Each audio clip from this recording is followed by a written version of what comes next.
जय हिंद स्टूडेंट। तो चलिए नर्सिंग असिस्टेंट का पेपर हम स्टार्ट कर लेते हैं, लेकिन उससे पहले अगर आप अभी भी चैनल पर नए हो और आपने चैनल को सब्सक्राइब नहीं किया तो सब्सक्राइब कर लीजिए, नोटिफिकेशन बेल को प्रेस कर लीजिए ताकि latest update about the nursing assistant और इसी तरह के latest test paper nursing assistant के नए एग्जाम पैटर्न पर आधारित आपको टाइम टू टाइम मिलते रहे। तो चलिए जीके का जो पोर्शन है, पहला पोर्शन जीके का होता है, 10 क्वेश्चन पूछे जाते हैं, वो हम स्टार्ट कर लेते हैं। तो क्वेश्चन नंबर फर्स्ट पूछा गया है स्टूडेंट, कौन हरित क्रांति के जनक के रूप में जाना जाता है? Who is known as the father of green revolution? तो ये क्वेश्चन आरओ लखनऊ 2018 में पूछा गया क्वेश्चन है। आज कुछ क्वेश्चन ऐसे भी इंक्लूड किए गए हैं जो प्रीवियस ईयर के जो पेपर हैं उसमें पूछे गए हैं। तो ये क्वेश्चन लखनऊ में पूछा गया था 2018 में। तो कौन है स्टूडेंट जिन्हें हरित क्रांति के जनक के रूप में जाना जाता है? तो राइट आंसर क्या होगा? MS स्वामीनाथन। नेक्स्ट क्वेश्चन कर लेते हैं। Victoria memorial is located at? Victoria memorial कहाँ पर स्थित है? तो ये कहाँ पर सिचुएटेड है विक्टोरिया मेमोरियल स्टूडेंट? कोलकाता में, वेस्ट बंगाल के कोलकाता में स्थित है। चलिए नेक्स्ट क्वेश्चन है, बेसबॉल के खेल के परिसर को कहा जाता है? Baseball sport complex is known as, या तो फिर बेसबॉल फील्ड भी कहा जाता है, लेकिन इसका एक पर्टिकुलर नाम भी है। इसका शेप कुछ इस तरह से होता है स्टूडेंट, डायमंड के जैसा स्ट्रक्चर होता है, इसीलिए इसका नाम क्या रखा गया है? डायमंड रखा गया है। और इसको याद करने के लिए मैं आपको ट्रिक भी बता देती हूँ। ट्रिक ये है, बस अब बाल सफेद हो गए और डायमंड की तरह चमकते, तो बस बाल सफेद हो गए दैट मीन्स बस बाल से बेसबॉल, और डायमंड की तरह चमकते हैं दैट मीन्स डायमंड। तो ये याद रखने की एक इसको ट्रिक है। चलिए नेक्स्ट क्वेश्चन है, किस नदी को बार बार आने वाली बाढ़ के कारण बिहार का शोक कहा जाता है? Which river is known as the sorrow of Bihar due to its frequent flooding? तो यहाँ पर ज़्यादातर बाढ़ आती है इस नदी में, इसलिए इसको बिहार का शोक कहा जाता है। ये भी बहुत कॉमन क्वेश्चन है और बहुत बार एग्जाम में पूछा भी गया है। आर्मी की एग्जामों में क्वेश्चन रिपीट होता ही रहता है। तो कौन सी नदी को बिहार का शोक कहा जाता है स्टूडेंट? कोसी नदी को। चलिए नेक्स्ट क्वेश्चन कर लेते हैं। विश्व बैंक, वर्ल्ड बैंक का मुख्यालय कहाँ पर स्थित है? The head quarter of the world bank is, कहाँ पर सिचुएटेड है वर्ल्ड बैंक, जो कि पूरी दुनिया की बैंक कहा जाता है, जिसे जो पूरे वर्ल्ड को फाइनेंस प्रोवाइड करती है। इसका जो मुख्यालय है वो कहाँ पर सिचुएटेड है student? Washington DC, New York, United state में। चलिए नेक्स्ट क्वेश्चन है, विश्व की सबसे लंबी सड़क है? The longest road in the world is, तो सबसे लंबी सड़क विश्व की पूछी गई है यहाँ पर, जिसका नाम क्या है ये आपको याद रखना है। पैन अमेरिकन महामार्ग कहा जाता है जिसे। चलिए नेक्स्ट क्वेश्चन है, किस महाद्वीप को श्वेत महाद्वीप के नाम से जाना जाता है? Which continent is known as the white continent? तो अंटार्कटिका, इसको क्या कहा जाता है? श्वेत महाद्वीप के नाम से जाना जाता है। चलिए नेक्स्ट क्वेश्चन है, इंग्लिश चैनल स्थित है? इंग्लिश चैनल इज लोकेटेड, तो ये कहाँ पर सिचुएटेड है स्टूडेंट? तो इंग्लिश, आप इसको याद रख सकते हो, इंग्लैंड और किसके बीच में है ये? क्या फ्रांस, जर्मनी, बेल्जियम या फिर हॉलैंड? तो फ्रांस, इंग्लैंड और फ्रांस के बीच में, इन दोनों के बीच में इस तरह पानी का एक चैनल बना हुआ है जिसका नाम क्या है? English channel. ये कोई मूवी या न्यूज़ चैनल नहीं है। ये दो जो स्टेट है जैसे इंग्लैंड और फ्रांस है उनको क्या कर रहा है? अलग करता है। चलिए तो राइट आंसर क्या हुआ? Option A. नेक्स्ट क्वेश्चन है, सूर्य ग्रहण, सोलर इक्लिप्स कब होता है? व्हेन डज सोलर इक्लिप्स अकर? तो कब होता है सूर्य ग्रहण? तो सूर्य ग्रहण कब होगा? जब सूर्य और पृथ्वी के बीच में मून आ जाता है। तो राइट आंसर क्या होगा? चंद्रमा जब सूर्य और पृथ्वी के बीच में आ जाता है, when the moon comes between the sun and earth, इसे क्या कहा जाता है? सूर्य ग्रहण कहा जाता है। चलिए नेक्स्ट क्वेश्चन है, कोई विधेयक धन विधेयक है या नहीं है, इसका निर्णय कौन करता है? Who decide whether a bill is a money bill और नॉट? तो कौन डिसाइड करता है ये? क्या फाइनेंस मिनिस्टर करते हैं या फाइनेंस सेक्रेटरी करते हैं, प्रेसिडेंट या लोकसभा स्पीकर? तो लोकसभा के जो अध्यक्ष है, लोकसभा स्पीकर, वो डिसाइड करते हैं इज इट मनी बिल और नॉट। चलिए नेक्स्ट क्वेश्चन पर स्विच करने से पहले student, Sonu army classes application अगर आपने अभी तक डाउनलोड नहीं किया है तो डाउनलोड कर लीजिए। वहाँ पर नर्सिंग असिस्टेंट और टेक्निकल के लिए फाउंडेशन बैच स्टार्ट की गई है। उस बैच में आपको हर एक सब्जेक्ट, हर एक टॉपिक डीपली पढ़ाया जा रहा है और बिल्कुल आपके सिलेबस को ध्यान में रखा गया है। कुछ भी एक्स्ट्रा या ऐसा नहीं पढ़ाया जा जो आपके सिलेबस में नहीं है। या फिर चीज़ें भी छोड़ी भी नहीं गई है, जो आपके सिलेबस में है वही पढ़ाया गया, बिल्कुल डीप में पढ़ाया गया है। और आपको यहाँ पर पीडीएफ और मॉक टेस्ट प्रैक्टिस के लिए भी प्रोवाइड की गई है। ये जो बैच है स्टूडेंट बायलैंग्वेज है, हिंदी और इंग्लिश में। अगर अभी आप बैच परचेस करते हो तो बैच के ऊपर आपको अच्छा खासा डिस्काउंट मिल जाएगा, जिसके लिए आपको NA 597 ये जो है कूपन कोड पे करते टाइम यूज़ करना है। लेकिन फिर भी अगर आपको इस बैच से रिलेटेड कुछ भी डाउट हो तो हमारा डिस्प्ले हो रहा है व्हाट्सएप नंबर पर, आप क्वेरी कर सकते हो। चलिए नेक्स्ट क्वेश्चन पर स्विच करते हैं।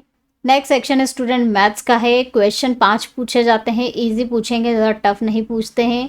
क्वेश्चन पूछा गया है कि दो संख्याओं का गुणनफल इतना है और उनका भागफल इतना है, तो संख्याओं का योग कितना होगा। चलिए इस क्वेश्चन को हम सॉल्व कर लेते हैं।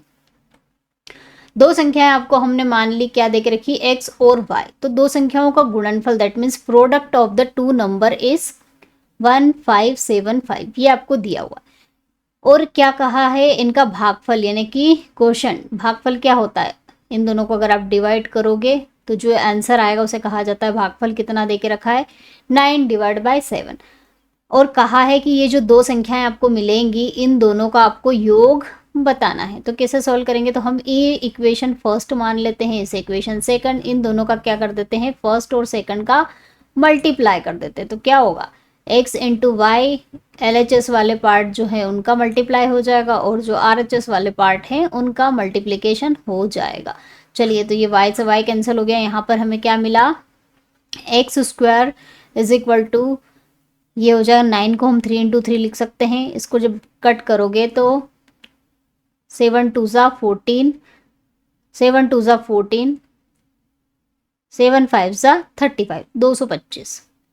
और 225 किसका मल्टीप्लिकेशन होता है स्टूडेंट, 225 होता है 15 इंटू 15 आप करोगे तो कितना मिलेगा, 225। तो ये स्क्वायर इधर चला जाएगा, अंडर रूट निकल जाएगा, अंडर रूट लग जाएगा, स्क्वायर उधर दूसरी साइड जाके अंडर रूट लग जाता है। तो ये पैर में के फॉर्म में बाहर निकलेंगे तो यहाँ मिलेगा 3 गुणित 15, 15 त्या 45। तो ये तो x की वैल्यू हो गई है ना। लेकिन हमें क्या चाहिए, उन दोनों संख्याओं का योग चाहिए। तो इसके लिए हमें y की वैल्यू भी निकालनी पड़ेगी। तो y की वैल्यू कैसे निकालेंगे, x into x divide by y कितना है, 9/7 है। तो x की वैल्यू यहाँ पर आप 45 रख दीजिए। 45 divide by y 9 divide by 7, 9 5 ज़ा 45, 7 5 ज़ा 35। तो यहाँ पर y की वैल्यू कितनी मिली स्टूडेंट, हमें 35 मिली है। तो y मिल गया।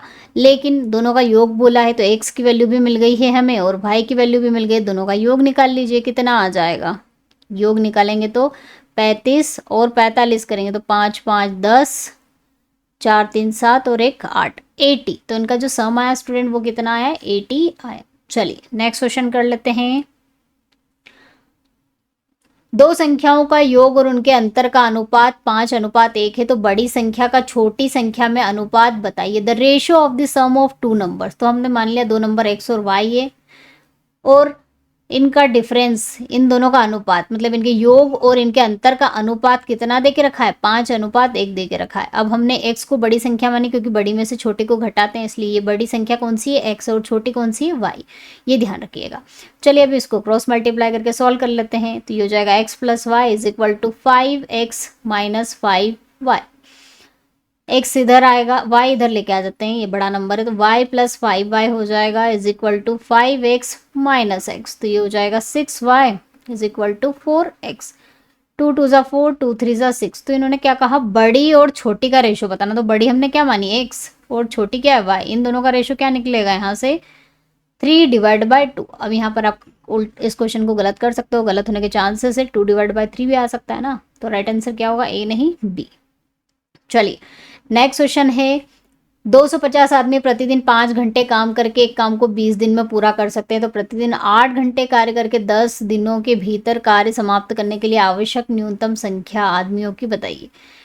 250 men can finish a work in 20 days। तो हम एक फॉर्मूला आपको नोट कर लीजिए, M1 D1 T1 divide by W1 is equal to M2 D2 T2 divide by W2। ये फॉर्मूला बहुत इंपॉर्टेंट है। ये फॉर्मूला आपको तब यूज़ करना है जब आदमी, मेन M क्या है यहाँ पर, मेन है आदमी, D क्या है डे दिन, टी क्या है टाइम समय और डब्ल्यू क्या है वर्क यानी कि कार्य, ये चीज़ें दे रखी हो तब आपको ये फॉर्मूला यूज़ करना। तो यहाँ पर हमें मेन कितने दिए 250 मेल, कितने दिनों में 20 डेज में, तो 20 डेज में, और टाइम कितना 5 घंटे, और एक काम, तो एक हम एक ही जूम कर लेते हैं कि एक काम कौन सा है, उसको फिनिश करेंगे। तो M2 बताइए, मतलब नंबर ऑफ मेन बताइए जब कितने दिनों में काम फिनिश हो जाता है 10 दिनों में, और कितने घंटे 8 घंटे काम करके, तो काम वही सेम है इसलिए दोनों तो सेम ही रहेंगे।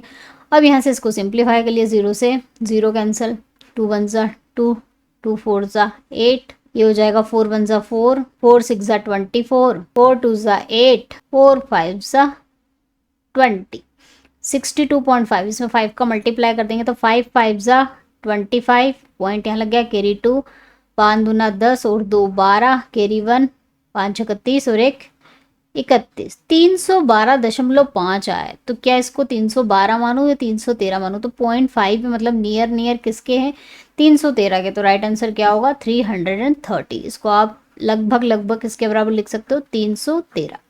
चलिए नेक्स्ट क्वेश्चन है, 6 मित्रों की औसत ऊंचाई इतनी दे के रखी है, अगर 162 सेंटीमीटर ऊंचाई वाला एक लड़का समूह को छोड़ देता है तो नई औसत ऊंचाई ज्ञात कीजिए। तो 6 लड़के हैं, तो हमने मान लिया x1 से लेकर x6 तक के 6 लड़कों का औसत। औसत कैसे निकाला जाता है, जितने भी लड़के हैं उसको 6 से डिवाइड करके औसत दे के रखा है 167। अब इन्होंने कहा कि 5 लड़के तो एज इट इज़ हैं, लेकिन एक लड़का है जिसकी हाइट कितनी है 162 सेंटीमीटर है, मान लिया वो 6 नंबर का लड़का था, वो हट गया है। तो इसको हटाने के बाद जो नया औसत आएगा उसकी आपको क्या बताना है, और नया औसत बताना हटने के बाद।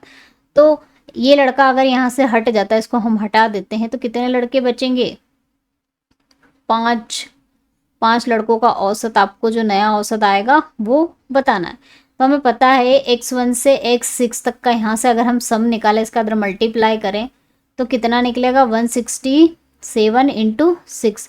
अब इसमें एक लड़का कौन सा है जिसकी हाइट कितनी है 162 है, तो x1 से लेकर x5 तक के लड़के, लेकिन इसमें एक x6 162 वाला जो है वो छठे नंबर का हमने मान लिया है। तो ये कितना हो जाएगा, यहाँ से यहाँ पर मैंने x6 की वैल्यू रख दी, जो कि एक लड़का हट गया उसका मान दिया, वो पुटअप कर दी है। तो 167 इंटू 6 जब आप करोगे तो मल्टीप्लाई करके वैल्यू कितनी मिलेगी 6 7 42, 6 6 36 और 0 0 1002, और इसमें ये इधर आके माइनस हो जाएगा 162, यहाँ से माइनस कर दीजिए तो x1 से लेकर x5 तक के लड़कों का सम आ जाएगा, जो कि कितना आएगा 840। अब इन्होंने क्या पूछा है कि जो बचे हुए लड़के हैं उनकी नई औसत ऊंचाई बताइए। तो बचे हुए लड़के की औसत ऊंचाई कैसे निकालेंगे, तो 5 लड़के बचे हैं, 5 लड़कों की औसत ऊंचाई ये होगी, तो यहाँ से x1 से x5 तक के लड़कों का सम हम ऑलरेडी निकाल चुके हैं 840, डिवाइड बाय 5 करोगे तो वैल्यू कितनी मिलेगी 5 6 ज़ा 30, 5 8 ज़ा 40, 168 सेंटीमीटर। तो राइट आंसर क्या हुआ, नया जो 5 बच्चे बच्चे हैं एक लड़के को हट जाने के बाद उनका औसत कितना आया 160 सेंटीमीटर। चलिए नेक्स्ट क्वेश्चन कर लेते हैं,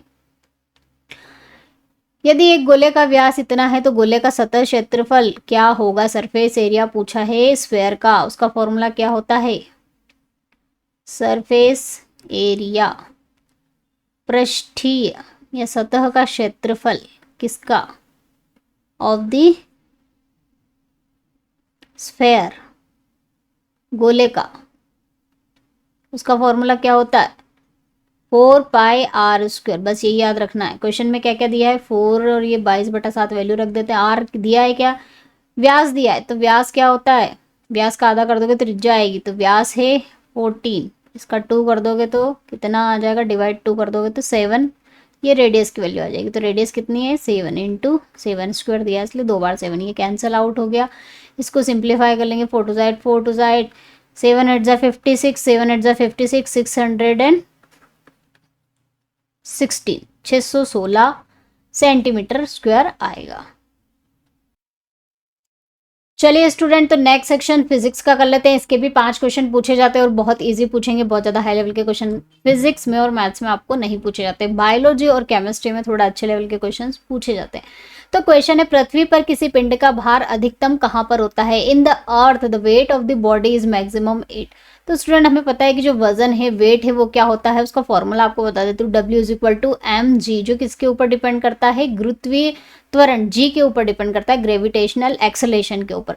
तो g का मान हमारी पृथ्वी पर अलग अलग जगह पर अलग होता है। जैसे हमें पृथ्वी का शेप अगर हम इस तरह से माने तो ये क्या होते हैं? पोल्स होते हैं। यहाँ पर पोल्स यानी कि ध्रुव, और ये क्या होता है? इक्वेटर यानी कि भूमध्य रेखा जिसे कहा जाता है, ये होती है। तो जी का जो फॉर्मूला है स्टूडेंट वो होता है GM divide by r square, GM divide by r square. तो जहाँ पर आर का मान कम ज़्यादा होगा वहीं पर इसका मान भी कम ज़्यादा होगा। तो आर की वैल्यू पोल्स पर क्या होती है? कम होती है। तो आर का मान यहाँ पर कम होगा तो जी का मान ऑब्वियसली बढ़ेगा। तो पोल्स पर आर का मान कम होता है इसलिए जी का मान पोल्स पर ज़्यादा होगा, और जी का मान पोल पर ज़्यादा होगा तो इसलिए वजन भी पोल पर कहाँ होगा? ज़्यादा होगा। सेंटर में 0 हो जाएगा, इक्वेटर पर पोल से ज़्यादा होता है। तो यहाँ ऑप्शन में अगर हम देखें तो भूमध्य रेखा पर ज़्यादा होता है, पृथ्वी के केंद्र पर बिल्कुल 0 हो जाएगा क्योंकि जी का मान 0 हो जाता है, और पोल्स पर क्या होगा? सबसे अधिक होगा। चलिए नेक्स्ट क्वेश्चन कर लेते हैं। ऑटोमोबाइल में पीछे की ओर यातायात देखने के लिए किस प्रकार के दर्पण का उपयोग किया जाता है? What kind of mirror is used in automobiles to see the traffic on the near side? तो इस तरह के दर्पण का यूज़ करना चाहिए जो इमेज बिल्कुल सीधी बनाए और छोटी बनाए, और जिसमें पीछे का बहुत सारा एरिया जो है कवर हो जाए। तो इस तरह का दर्पण जो इस तरह की इमेज बनाता है, इस तरह का जो प्रतिबिंब बनाता है, उसे क्या कहते हैं स्टूडेंट? उत्तल दर्पण यानी कि कॉन्वेक्स मिरर। तो इसका उपयोग किया जाता है। जैसे कि गाड़ी है, गाड़ी में साइड मिरर होता है, वो कॉन्वेक्स मिरर होता है। चलिए नेक्स्ट क्वेश्चन कर लेते हैं। शोर को मापा जाता है, नॉइज इज मेजर्ड इन। तो शोर को किस में मापा जाता है? जिसमें ध्वनि को, क्योंकि शोर भी क्या है? साउंड इंटेंसिटी है, साउंड ध्वनि है एक तरह से। तो ध्वनि को किस में मापा जाता है? डेसिबल में। तो शोर को भी किस में नापेंगे? डेसिबल में। चलिए नेक्स्ट क्वेश्चन है, जब 6 न्यूटन का बल लगाया जाता है तो 3 kg द्रव्यमान वाले पिंड में उत्पन्न त्वरण का मान ज्ञात कीजिए। Find the acceleration produce in a body of mass 3 kg when a force of 6 Newton is applied on it. तो फोर्स हमें पता है क्या होता है? m इंटू ए। फोर्स दिया उन्होंने 6 न्यूटन का, द्रव्यमान की वैल्यू कितनी है? 3, और एक्सेलरेशन पूछा है तो ये किलोग्राम में है और ये न्यूटन में, सब ऐसा यूनिट है, कोई चेंज करने की जरूरत नहीं है। 3 2 6, तो एक्सेलरेशन की वैल्यू कितनी आई? 2 मीटर पर सेकेंड स्क्वायर। तो जब ये न्यूटन में दिया हो और ये केजी में दिया हो तो इसकी unit metre per second square ही आएगी। तो राइट आंसर क्या हुआ? Option C. चलिए नेक्स्ट क्वेश्चन कर लेते हैं। प्रकाश तरंग किस प्रकार की तरंग है? What type of wave are light wave? तो लाइट वेव जो होती है स्टूडेंट वो किस तरह की तरंगे होती है? अनुप्रस्थ तरंगे, ट्रांसवर्स वेव। चलिए नेक्स्ट सेक्शन कर लेते हैं। बायोलॉजी का 15 क्वेश्चन पूछे जाते हैं, बहुत इंपॉर्टेंट है। 60 मार्क्स का क्वेश्चन अच्छे पूछे जाएंगे, मीडियम, लो और हाई लेवल, तीनों लेवल मेंटेन करके चलते हैं वो, इसी तरह के क्वेश्चंस पूछे जाएंगे। तो क्वेश्चन है आपका, वर्गीकरण की जैविक प्रणाली के अनुसार निम्नलिखित में से कौन सी मछली असली मछली नहीं है? Which of one of the following is a true fish as per the biological system of classification? तो यहाँ पर सिल्वर फिश दे के रखा है, कटल फिश, जेली फिश और फ्लाइंग फिश। इन सभी में से ट्रू फिश कौन कौन सी है? तो सिल्वर फिश की अगर हम बात करें स्टूडेंट, तो जो सिल्वर फिश है वो किसमें? इंसेक्ट है वो एक तरह का। कटल फिश किसके अंतर्गत आती है? मोलास्का के अंतर्गत आती है। जेली फिश निडेरिया, सिलेंड्रेटा भी जिसे कहा जाता है, उसके अंतर्गत आती है। और फ्लाइंग फिश किसके अंतर्गत आती है? कोर्डेटा। तो कोर्डेटा में जो फिश आती है वो होती है रियल फिश। तो फ्लाइंग फिश क्या है? एक रियल फिश है, बाकी सब क्या है? रियल फिश नहीं है, ये कोर्डेटा में नहीं आती है। बाकी सब क्या है? दूसरे जो है फाइलम्स में से बिलोंग करती है, ये असली फिश नहीं है। असली फिश वही होती है जो कोर्डेटा में फिश कैटेगरी में आती है, उसे कहते हैं ट्रू फिश। चलिए नेक्स्ट क्वेश्चन कर लेते हैं। मछली में वायु मूत्राशय किस प्रकार कार्य करता है? Air bladder in fish act as. अगर मछली में एयर ब्लैडर मिलेगा तो एयर ब्लैडर का काम क्या होता है? क्या ये एक श्वसन अंग है, रेस्पिरेटरी ऑर्गन है, या फिर एक हाइड्रोस्टेटिक ऑर्गन है, या फिर दोनों हैं, या फिर प्राथमिक श्वसन प्राइमरी रेस्पिरेटरी ऑर्गन, जैसे कि हमारे लंग्स होते हैं प्राइमरी रेस्पिरेटरी ऑर्गन, प्राथमिक श्वसन अंग हमारे लंग्स होते हैं। इसी तरह क्या मछली में एयर ब्लैडर होता है? नहीं, एयर ब्लैडर क्या है? जल स्थितिक अंग होते हैं, हाइड्रोस्टेटिक ऑर्गन होते हैं। हाइड्रोस्टेटिक ऑर्गन वो ऑर्गन होते हैं जो मछली को क्या करते हैं, पानी की सतह के ऊपर तैरने में मदद करते हैं। मतलब हवा अगर इनमें भर जाती है तो मछली को थोड़ा तैरने में ये सहायता करते हैं। इस तरह के जो ऑर्गन होते हैं ना हाइड्रोस्टेटिक ऑर्गन कहा जाता है। जो एयर ब्लैडर हाइड्रोस्टेटिक ऑर्गन की कैटेगरी में आता है, ना कि रेस्पिरेटरी सिस्टम होता है। चलिए नेक्स्ट क्वेश्चन है, हवाई कशेरुकी प्राणी है एयर वर्टिब्रेट्स आर। तो वर्टिब्रेट्स कॉर्डेटा में जितने भी आते हैं फाइलम के अंतर्गत, कॉर्डेटा संघ में सभी वर्टिब्रेट यानी कि कशेरुकी प्राणी होते हैं। लेकिन हवाई कशेरुकी का मतलब क्या है? जो हवा में उड़ते हैं। तो पक्षी हवा में उड़ते हैं, क्या पक्षी का वर्टिब्रेट होते हैं? जी हाँ, कॉर्डेटा में आते हैं पक्षी और वर्टिब्रेट ही होते हैं। इनमें रीढ़ की हड्डी पाई जाती है, कशेरुकी प्राणी होते हैं। तो फ्लाइंग कशेरुकी प्राणी, हवाई कशेरुकी प्राणी कौन से होंगे? एविस। एविस को ही क्या कहा? बर्ड को ही एविस कहा जाता है। बर्ड्स होते हैं ना पक्षी, उन्हें ही एविस की कैटेगरी में रखा गया। तो राइट आंसर क्या हुआ? Option D. चलिए नेक्स्ट क्वेश्चन कर लेते हैं, निम्नलिखित में से कौन गर्म रक्त वाला जानवर है? Which one of the following is a warm blooded animal. तो जितने भी कॉर्डेटा हमने पढ़े स्टूडेंट, कॉर्डेटा में जितने भी क्लासेस हैं उनमें से जो मेमल्स हैं, मेमल्स और एवीज यानी कि बर्ड्स, ये दो कैटेगरी, दो क्लास ही ऐसी है जिनका ब्लड क्या होता है? वार्म ब्लडेड होते हैं। बाकी अदरवाइज जितने भी हैं जैसे कि फिश हो गया, ये सभी क्या है? रेप्टाइल्स हो गए, एम्फीबियंस हो गए, these are the cold blooded animal. तो इन सभी में मेमल और एवीज की कैटेगरी देख लेते हैं हम, वही वार्म ब्लडेड होंगे। तो टॉर्टाइज इट्स अ रेप्टाइल, तो ये नहीं होगा। मतलब क्या है? ये रेंगने वाले हैं, रेप्टाइल्स हैं। ये इनका कोल्ड ब्लडेड होता है। मंकी मेमल की कैटेगरी में आता है। जी हाँ, तो ये वार्म ब्लडेड एनिमल है। ये रेप्टाइल है। ये भी क्या है? कोल्ड ब्लडेड छिपकली। ये भी क्या है? मेमल्स और एविस की कैटेगरी में नहीं आती है, तो ये भी, इसका भी कोल्ड ब्लड है। तो राइट आंसर क्या होगा? Option B.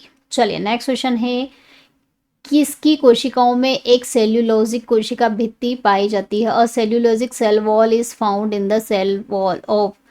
तो किसके सेल में पाई जाती है सेल वॉल? पहली बात तो ये एनिमल सेल्स में होती नहीं है, प्लांट सेल्स में होती है, ये सभी आपको पता होगी। प्लांट सेल्स की जो सेल वॉल होती है, वो कोशिका भित्ति, वो किसकी बनी होती है? सेल्यूलोज की। तो राइट आंसर क्या होगा? पौधे यानी कि प्लांट्स। प्रकाश संश्लेषण का प्रथम स्थिर उत्पाद है the first stable product of the photosynthesis. तो फोटोसिंथेसिस की रिएक्शन देखी है हमने, लेकिन उसको डीपली नहीं पढ़ा है। तो उसमें भी जो है बीच में प्रोडक्ट बनते रहते हैं। फाइनल तो हमें पता है कि उसमें क्या बनता है? ग्लूकोज बनता है। लेकिन उससे पहले जो पहला स्टेबल प्रोडक्ट बनता है उसे क्या कहा जाता है? Phosphoglyceric acid. राइट आंसर होगा option B, starch, sucrose, glucose. Glucose तो एट लास्ट बनता है, वो नहीं है।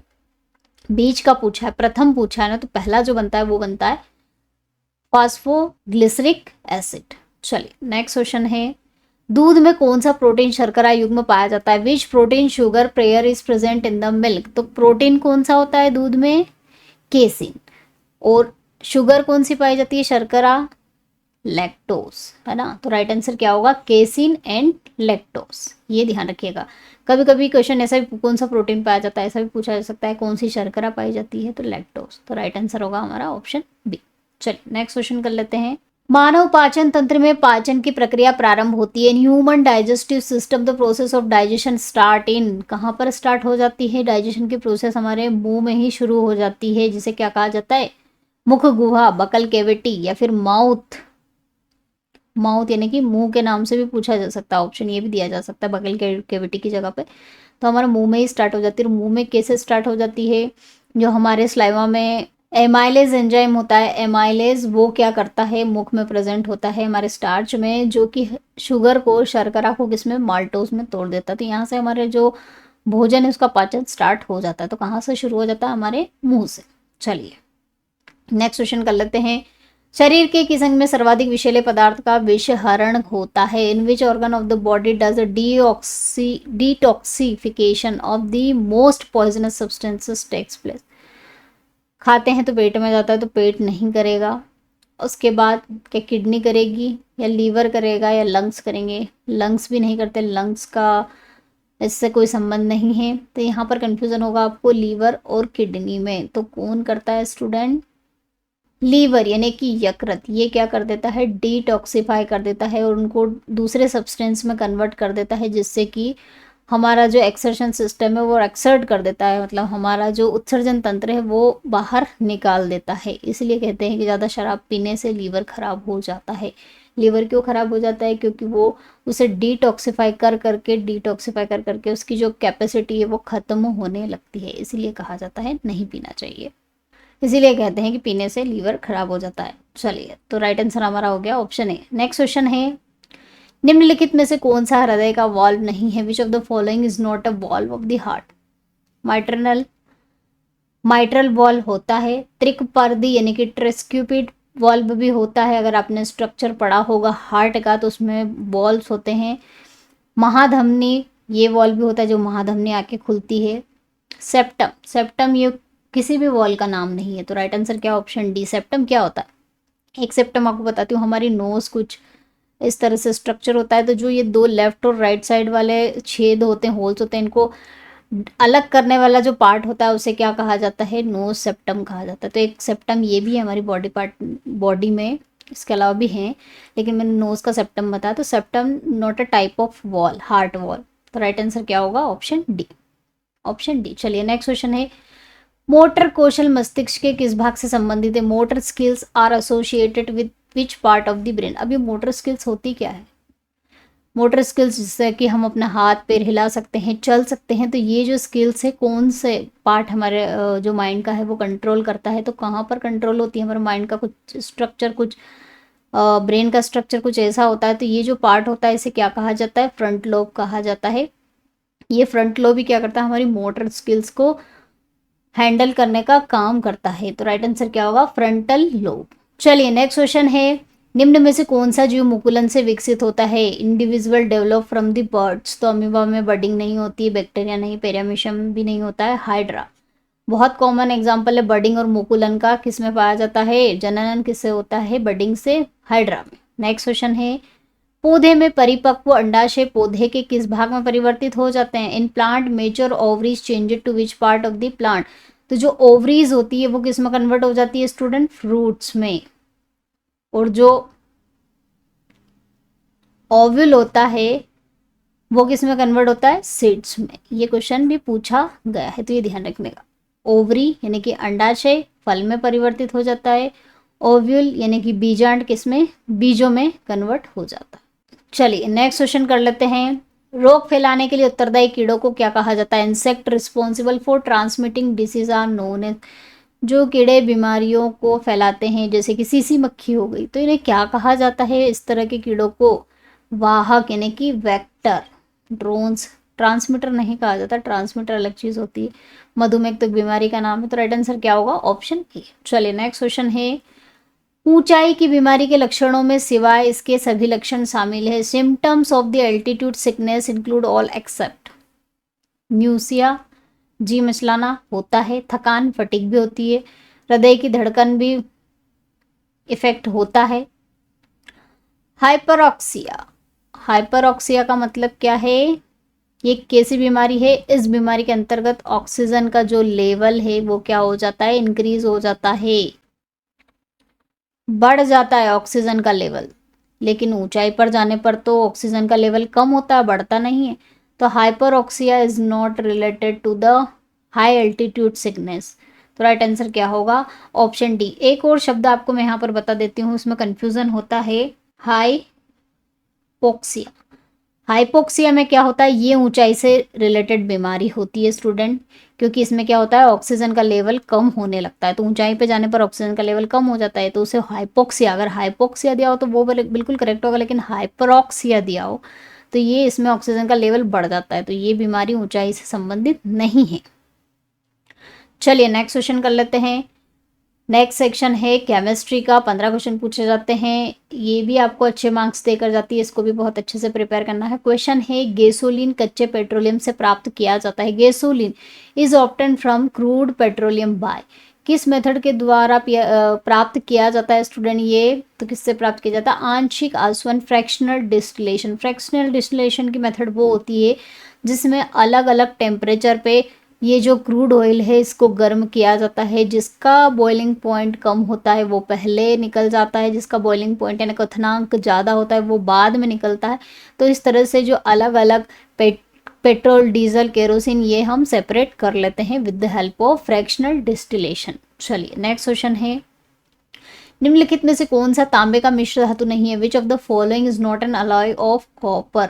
तो कॉपर का अलॉय इसमें से कौन सा नहीं है स्टूडेंट, कांस्य, पीतल, शोल्डर और गन मेटल। तो ये सभी जो हैं ये तो कॉपर की अलॉय है, लेकिन जो शोल्डर है वो नहीं है, ये किसका है, टीन और लेड का। टीन और लेड का मिश्र धातु होता है शोल्डर मिश्र धातु, जो कि शोल्डिंग की जाती है ना, पार्ट्स को ज्वाइन करने में शोल्डर की जाती है, वो कांच लगा के आप देखते होंगे लाइट जलती है उसमें, वो शोल्डर मेटल होती है, जो कि किसका मिश्रण है, अलॉय है टीन और लेड का, सीसा भी जिसे कहा जाता है। चलिए नेक्स्ट क्वेश्चन कर लेते हैं, केलामाइट किसका एस्क है, केलामाइन किसका एस्क है, केलामाइन इज देन और ऑफ, क्या टीन का, मैग्नीशियम, जिंक या फिर कॉपर। तो केलामाइन किसका और है स्टूडेंट, जिंक का। इसका फॉर्मूला भी आप नोट कर लीजिए, केलामाइन क्या होता है, ZnCO3, इट्स अ केलामाइन, जिसे क्या कहा जाता है, जिंक कार्बोनेट। जिंक कार्बोनेट को ही केलामाइन कहा जाता है। चलिए नेक्स्ट क्वेश्चन कर लेते हैं, समान आणविक सूत्र वाले दो या दो से अधिक पूर्णतः भिन्न यौगिकों को क्या कहा जाता है, two or more entirely different compound having the same molecular formula. तो जिनके आणविक सूत्र समान होते हैं लेकिन उनका स्ट्रक्चर यानी कि उनकी संरचना अलग अलग होती है, जैसे आपने बेंजीन का देखा होगा, बेंजीन का स्ट्रक्चर कुछ इस तरह से भी होता है ना, ये रिंग यहाँ पर भी मिलेगी आपको, और ये रिंग कभी कभी इस तरह से भी होती है, ऑल्टरनेट होती है। तो ये जो होते हैं ये क्या होते हैं, इनका स्ट्रक्चर डिफरेंट और इनकी संरचना अलग अलग है, लेकिन इनका फॉर्मूला तो सेम ही है। बेंजीन तो इसका फॉर्मूला चेंज नहीं होगा लेकिन इसका संरचना चेंज हो जाएगी। तो इस तरह के जो होते हैं यौगिक, उन्हें क्या कहा जाता है, क्या कहा जाता है उन्हें, आइसोमर, समावयवी कहा जाता है। चलिए नेक्स्ट क्वेश्चन है, निम्नलिखित में से कौन सा बेकिंग सोडा है, which of the following is the formula for the baking soda. So baking soda को क्या कहा जाता है, एक नाम से सोडियम बाई कार्बोनेट, ये H का मतलब यहाँ पर बाई होता है, NaHCO3, Na2CO3 को सोडियम कार्बोनेट कहा जाता है, लेकिन NaHCO3 sodium by carbonate, it's a baking soda. चलिए नेक्स्ट क्वेश्चन है, ऋणावेशित परमाणु यानी कि आयन में प्रोटॉनों की संख्या कितनी होती है, the number of protons in a negatively charge atom या फिर आयन इज। तो स्टूडेंट अगर मैं किसी का भी एग्जांपल लूँ, जैसे क्लोरीन के ऊपर एक माइनस लग गया, तो माइनस का मतलब ये होता है स्टूडेंट कि इसने क्या कर दिया, एक इलेक्ट्रॉन इसने क्या करा, ले लिया, मतलब इलेक्ट्रॉन लेता ही जा रहा है, लेता ही जा रहा है। तो लेंगे मतलब क्या हो जाएगा, ऋण ही हो जाएगा, इसलिए ऋण लग जाता है, इसलिए माइनस का साइन लग जाता है। अगर इलेक्ट्रॉन आप ले रहे हो तो आपके ऊपर यहाँ पर माइनस के साइन लगते जाएंगे कि आप ले ही जा रहे हो, तो इलेक्ट्रॉन तो बढ़ते जाएंगे। और हमें पता है कि न्यूट्रल जो होता है जिसमें इलेक्ट्रॉन देना लेना कुछ नहीं होता है, जैसे क्लोरीन सिंपल है, ये न्यूट्रल है, तो न्यूट्रल में क्या होते हैं, इलेक्ट्रॉन और प्रोटॉन दोनों क्या होते हैं, बराबर होते हैं। लेकिन यहाँ पर क्या हुआ, इलेक्ट्रॉन बढ़ते जा रहे हैं, इलेक्ट्रॉन बढ़ते जाते हैं तो प्रोटॉन क्या होते जाते हैं, कम होते जाते हैं। तो इसलिए इन्होंने क्वेश्चन में क्या पूछा, प्रोटॉनों की संख्या क्या होगी। अगर इलेक्ट्रॉनों की संख्या पूछी होती तो हम क्या बताते कि बढ़ रहे हैं, लेकिन प्रोटॉनों की संख्या क्या हो जाती है, कम हो जाती है। तो परमाणु में इलेक्ट्रॉनों की संख्या से कम होती है, इलेक्ट्रॉन बढ़ जाते हैं, प्रोटॉन वही के वही रहते हैं।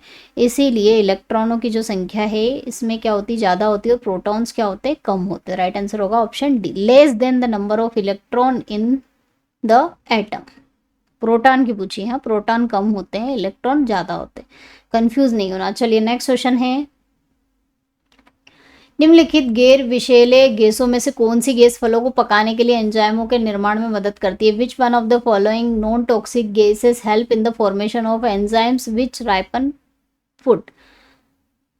तो फलों को पकाने के लिए हमें पता है एसिटाइलिन का यूज किया जाता है। राइट आंसर होगा ऑप्शन ए। क्वेश्चन इस तरह से घुमा के भी पूछा जा सकता है, डायरेक्टली तो पूछा ही जाता है, बहुत कॉमन क्वेश्चन है, भी रिसेंट एग्जाम में पूछा गया है कि फलों को पकाने के लिए कौन सी गैस का उपयोग किया जाता है, एसिटाइलिन का उपयोग किया जाता है, लेकिन इस तरह से भी घुमा के पूछा जा सकता है। चलिए नेक्स्ट क्वेश्चन है, आवर्त सारणी में एक समूह के तत्व, the elements of a group in the periodic table. तो स्टूडेंट यहाँ पर क्वेश्चन में पूछा गया कि एक समूह के तत्व, तो लेकिन ऑप्शन के अकॉर्डिंग अगर हम जाएंगे तो यहाँ पर समूह नहीं, यहाँ पर आवर्त होना चाहिए। क्वेश्चन गलत है, ये आवर्त यानी कि पीरियड।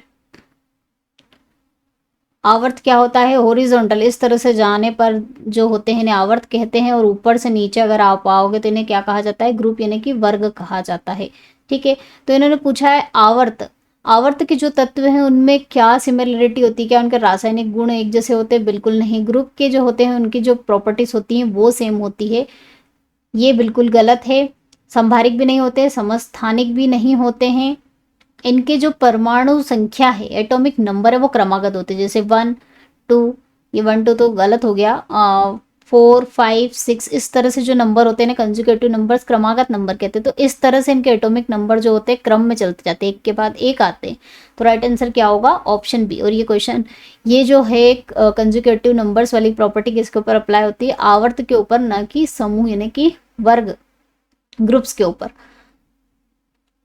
चलिए नेक्स्ट क्वेश्चन है, निम्नलिखित में से किस धातु का उपयोग नाव बनाने के लिए किया जाता है? क्योंकि यह समुद्री जल के संक्षारण नहीं करती, कोरोजन नहीं होता है। तो इसको याद रखने का बहुत अच्छा तरीका, टाइटैनिक जहाज का नाम याद कर लीजिए, Titan metal, titanium is use for this purpose. चलिए नेक्स्ट क्वेश्चन है, निम्नलिखित में से किसे फिलोसोफर बुल कहा जाता है? Which one among the following is called philosopher bull? किसे कहा जाता है स्टूडेंट? ZnO, जिंक ऑक्साइड को क्या कहा जाता है? फिलोसोफर वुल। जिंक ऑक्साइड का दूसरा नाम है, ये आपको याद करना है, पूछा जाता है एग्जाम में। नेक्स्ट क्वेश्चन है, CO2 में कार्बन और ऑक्सीजन के द्रव्यमान अनुपात आपको बताना है, रेशियो बाय मास। तो CO2 में किसका? कार्बन और ऑक्सीजन का। तो CO2 में स्टूडेंट कार्बन जो है, कार्बन का कितना जो होता है एटॉमिक मास? 12, लगभग 12 मानते हैं, पॉइंट वाली वैल्यू मैं इंक्लूड नहीं कर रही हूँ, नॉर्मल जो कंप्लीट वैल्यू है उसी की ही वैल्यू यहाँ पर मैं पुटअप कर रही हूँ, उसी को ले रही हूँ। 12 और ऑक्सीजन का 16 होता है, लेकिन 2 है तो 2 का गुणा कर देंगे, रेशो आ जाएगा। कार्बन और ऑक्सीजन का ही पूछा है। चलिए इसको हम आगे और सिंप्लीफाई कर लेते हैं, तो ये हो जाएगा 2 6 12, 2 3 6, 2 8 16। तो कितना रेशो आया? 3:8। तो राइट आंसर क्या होगा? Option C. चलिए नेक्स्ट क्वेश्चन कर लेते हैं, निम्नलिखित में से कौन सी ऊष्माशोषी अभिक्रिया, which of the following is an endothermic reaction? Endothermic ऊष्माशोषी अभिक्रिया वो अभिक्रिया होती है जो ऊष्मा का अवशोषण करती है। रिएक्शन के दौरान ऊष्मा को लिया जाता है रिएक्शन के द्वारा, उसे कहा जाता है एंडोथर्मिक ऊष्माशोषी अभिक्रिया। तो क्या नाइट्रोजन और ऑक्सीजन का संयोजन होना, नाइट्रोजन और ऑक्सीजन दोनों मिलकर नाइट्रस ऑक्साइड बना लेते हैं, तो ये जो रिएक्शन है ऊष्माशोषी अभिक्रिया है। कार्बन और ऑक्सीजन जो है ये संयोग करेंगे तो इसमें एनर्जी क्या होगी? रिलीज होती है, तो एक्सोथर्मिक है, ऊष्मा क्षेपी अभिक्रिया। तो ये बिल्कुल नहीं है। ग्लूकोज और ऑक्सीजन का संयोग, ये हमारे शरीर के अंदर ही होती है, ग्लूकोज का ब्रेकडाउन होता है, एनर्जी रिलीज होती है ATP के फॉर्म में, तो ये भी ऊष्मा क्षेपी है। जिंक और हाइड्रोक्लोरिक अम्ल का संयोजन, इसमें भी बहुत सारी ऊष्मा क्या होती है? रिलीज होती है, ऊष्मा निकलती है। तो कौन सी रिएक्शन हुई? नाइट्रोजन और ऑक्सीजन का संयोजन अभिक्रिया, ये ऊष्माशोषी अभिक्रिया होती है जिसमें ऊष्मा का अवशोषण किया जाता है। चलिए नेक्स्ट क्वेश्चन कर लेते हैं, निम्नलिखित अभिक्रिया में आपको बताना है कि ये ऑक्सीकरण अभिक्रिया, अपचयन है, रेडॉक्स है, उदासीनीकरण की अभिक्रिया। तो स्टूडेंट यहाँ पर आप अभिक्रिया को देखोगे, आयोडीन यहाँ से रिलीज हो गया है, जैसे ऑक्सीजन का रिमूवल होता है इसी तरह से यहाँ पर ऋण विद्युतीय तत्व जो है आयोडीन, उसका रिमूवल होगा। रिमूवल क्या होगा? रिडक्शन होता है, ऑक्सीजन निकल जाएगी, या फिर ऋण विद्युतीय तत्व यानी कि इलेक्ट्रोनेगेटिव एलिमेंट का रिमूवल होना क्या कहलाता है? रिडक्शन। तो यहाँ पर हो रहा है रिडक्शन, और यहाँ पर ऐड हो गया, एडिशन क्या कहलाता है? ऑक्सीडेशन। तो ऑक्सीडेशन और रिडक्शन, ऑक्सीकरण और अपचयन दोनों हो रहा है, इसलिए क्या? रेडॉक्स अभिक्रिया है। राइट आंसर होगा ऑप्शन सी। चलिए नेक्स्ट क्वेश्चन है, निम्नलिखित में से कौन सा एक रासायनिक परिवर्तन है? Which among the following is N chemical change? Boiling of water, इसमें फेस चेंज हो रहा है, दैट मीन्स पानी का भाप में बनना, तो कोई केमिकल रिएक्शन नहीं होती, तो ये एक रासायनिक परिवर्तन नहीं है, फिजिकल चेंज है, भौतिक परिवर्तन। मिट्टी को आकार देना, मिट्टी का शेप ही तो चेंज कर रहे हैं, फिजिकल चेंज हो रहा है, केमिकल चेंज नहीं है। धातु की छड़ को गर्म करने पर मेल्ट हो जाएगी, शेप चेंज हो जाएगा, ये भी कल केमिकल रिएक्शन नहीं है, फिजिकल है। मिट्टी का सख्त होना, hardening of clay, moulting of clay अगर पूछा जाता है तो उसका मतलब ये है कि फिजिकल चेंज है, लेकिन यहाँ पर हार्डनिंग, तो मिट्टी पक जाएगी, पकने के बाद फिर से वो उसी फॉर्म में रिवर्स नहीं हो पाएगी, वापस से मिट्टी नहीं बन पाएगी जैसे बनाना चाहते हैं, उसमें से वाटर मॉलिक्यूल्स निकल जाएंगे। तो इसका मतलब क्या हुआ, यहाँ पर केमिकल चेंज हुआ है। तो राइट आंसर क्या होगा, ऑप्शन डी, ये एक रासायनिक अभिक्रिया होती है। चलिए नेक्स्ट क्वेश्चन कर लेते हैं।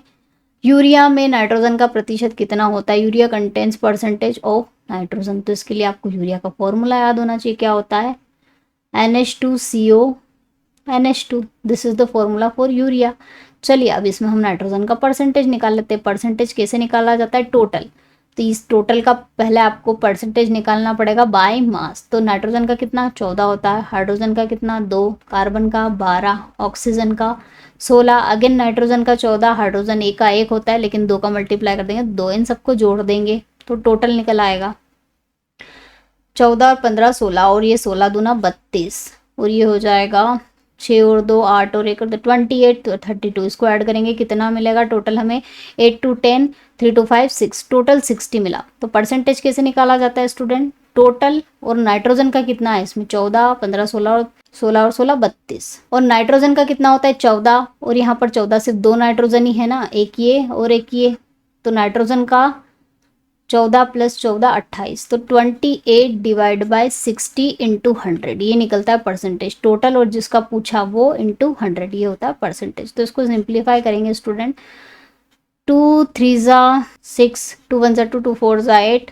ये हो जाएगा 140, 140 डिवाइड बाय 3 करेंगे तो 3 4 12, 3 6 18, अगेन 3 6 18, तो 46.66% निकलेगा। तो परसेंटेज यहाँ पर पॉइंट में तो नहीं दिया है, 46% जरूर दिया है, तो राइट आंसर क्या होगा, ऑप्शन सी। तो स्टूडेंट ये था हमारा नर्सिंग असिस्टेंट का वीकली टेस्ट पेपर, जो हम हर हफ्ते सॉल्व करते हैं। टोटल 50 क्वेश्चंस आपको आपके एग्जाम के अकॉर्डिंग, आपके सिलेबस के अकॉर्डिंग, और जो एग्जाम में क्वेश्चंस अभी पूछने वाले हैं उसी टाइप से हर हफ्ते हम आप लोगों के लिए जो नर्सिंग असिस्टेंट का टेस्ट पेपर है बनाते हैं। तो इसी तरह के नर्सिंग असिस्टेंट के पेपर अगर आप ऑलरेडी जो सॉल्व कर चुके हैं उनको सॉल्व करना चाहते हो, मॉडल पेपर की प्लेलिस्ट है चैनल पे आपको मिल जाएगी, उसको फॉलो कर सकते हो। वहाँ पर आपको सारे मॉडल पेपर मिल जाएंगे जिनको आप सिंप्लीफाई कर सकते हो, अपनी एनालिसिस कर सकते हो अपनी तैयारी की, कि आपकी तैयारी कितनी अच्छी हो चुकी है, और उसको बेहतर कर सकते हैं।